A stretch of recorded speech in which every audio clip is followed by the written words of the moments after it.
Hello, నా పేరు doctor పురు Dhawan మరియు ఈ రోజు మనం ఈ వీడియోలో నెఫ్రోటిక్ సిండ్రోమ్ గురించి మాట్లాడబోతున్నాం. మేము తరచుగా పిల్లలలో నెఫ్రోటిక్ సిండ్రోమ్ గురించి మాట్లాడాము, కానీ ఈ రోజు మనం పెద్దలలో నెఫ్రోటిక్ సిండ్రోమ్ గురించి మాట్లాడుతాము. పెద్దలలో నెఫ్రోటిక్ సిండ్రోమ్ కనిపిస్తుంది. కొన్ని ప్రదేశాలలో ఈ రోగికి నెఫ్రోటిక్ సిండ్రోమ్ ఉందని షీట్లలో కనిపిస్తుంది. మొదట నెఫ్రోటిక్ సిండ్రోమ్ని అర్థం చేసుకోవడానికి ప్రయత్నిద్దాం, ఎందుకంటే ఇది అనేక లక్షణాల కలయిక. నెఫ్రోటిక్ సిండ్రోమ్ అనేది మూత్రంలో ప్రోటీన్ నష్టం సంభవించే పరిస్థితి. మూత్రంలో ప్రోటీన్ నష్టం సంభవించినప్పుడు రక్తంలో ప్రోటీన్ తగ్గడం ప్రారంభమవుతుంది.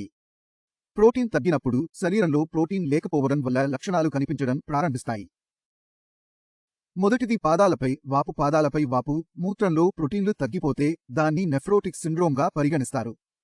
నెఫ్రోటిక్ సిండ్రోమ్లో మనం చూసే రెండవ అంశం కొలెస్ట్రాల్ యొక్క అధిక స్థాయి. రక్తంలో మందం ఉంది. ఈ మందం ప్రధానంగా రెండు అంశాల కారణంగా ఉంటుంది. మొదటిది ప్రోటీన్ మరియు రెండవది కొలెస్ట్రాల్. శరీరంలో తక్కువ ప్రోటీన్ ఉంటే రక్తం చిక్కగా ఉండటానికి శరీరం రక్తంలో ఎక్కువ కొలెస్ట్రాల్ను ఉంచుతుంది. అటువంటి రోగులలో హైపర్లిపిడెమియా రక్తంలో ఎక్కువగా కనిపిస్తుంది.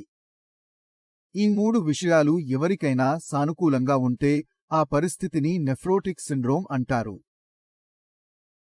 1. మూత్రంలో ప్రోటీన్ నష్టం. 2. వాపు. 3. రక్తంలో కొలెస్ట్రాల్ అధిక స్థాయి. ఈ మూడు విషయాలు ఎవరికైనా సానుకూలంగా ఉంటే ఆ పరిస్థితిని నెఫ్రోటిక్ సిండ్రోమ్ అంటారు. పెద్దవారిలో నెఫ్రోటిక్ సిండ్రోమ్కు అనేక కారణాలు ఉన్నాయి. మీరు ఏదైనా ఔషధం తీసుకున్నట్లయితే మీరు నెఫ్రోటిక్ సిండ్రోమ్ను చూస్తారు.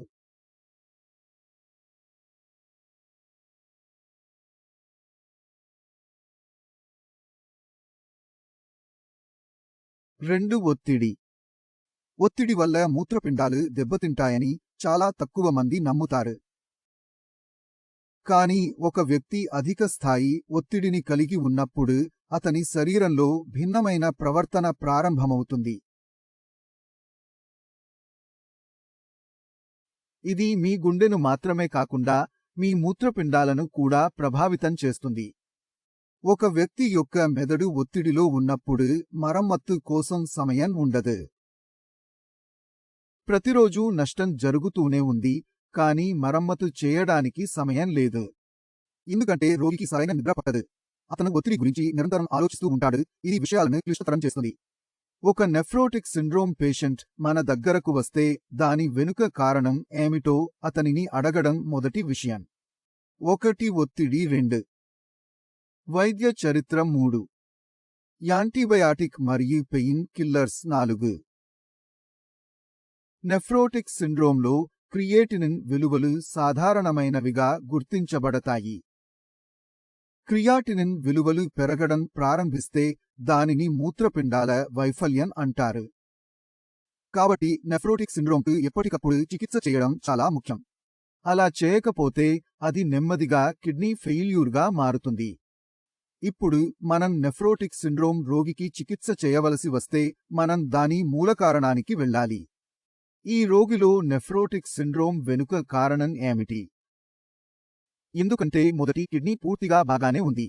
18 ఏళ్లుగా ఏమీ జరగలేదు. కిడ్నీ పాడైందని హఠాత్తుగా ఏం జరిగింది? ఏదైనా పాడైతే దాని వెనుక ఏదో ఒక కారణం ఉండాలి. మరియు చికిత్సలో ఆ కారణాన్ని కనుగొనడం చాలా ముఖ్యం. కాబట్టి కారణం మొదట కనుగొనబడుతుంది. ఇప్పుడు మనం కారణాన్ని కనుగొన్నప్పుడు నెఫ్రోటిక్ సిండ్రోమ్ రోగిలో మనం చాలా మంచి రికవరీని చూడవచ్చు. కానీ మేము ఈ రికవరీని చూడకపోతే మీకు స్టెరాయిడ్స్ అవసరమని రోగికి చెప్పబడింది. కాబట్టి మీరు నెఫ్రోటిక్ సిండ్రోమ్ రోగి అయితే మొదట మిమ్మల్ని మీరు అంచనా వేయడానికి ప్రయత్నించండి. మీరు మీ మూత్రనాళంలో ప్రోటీన్ కోల్పోవడం ప్రారంభించినప్పుడు మీకు ఏమి జరిగింది?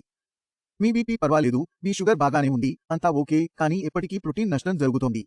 మీకు వైద్య చరిత్ర లేదు, మీ కుటుంబ నేపథ్యంలో ఏదైనా వ్యాధి ఉన్నట్లు చరిత్ర లేదు. బయాప్సీ చేయించుకోండి, ఇది సాధారణం.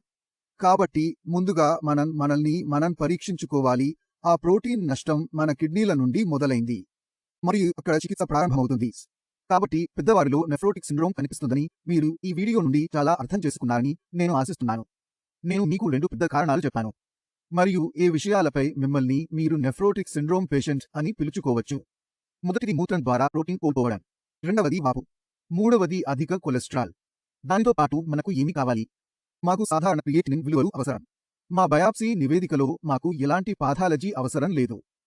ఈ విషయాలన్నీ అర్హత సాధిస్తే రోగి నెఫ్రోటిక్ సిండ్రోమ్ రోగి అని చెప్పవచ్చు.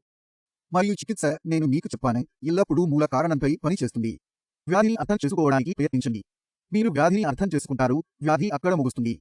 దీంతో మీ ముందుకు వెళ్ళాలనుకుంటున్నాను. అప్పటి వరకు వీడ్కోలు. నెఫ్రోటిక్ సిండ్రోమ్ చికిత్స ఎలా?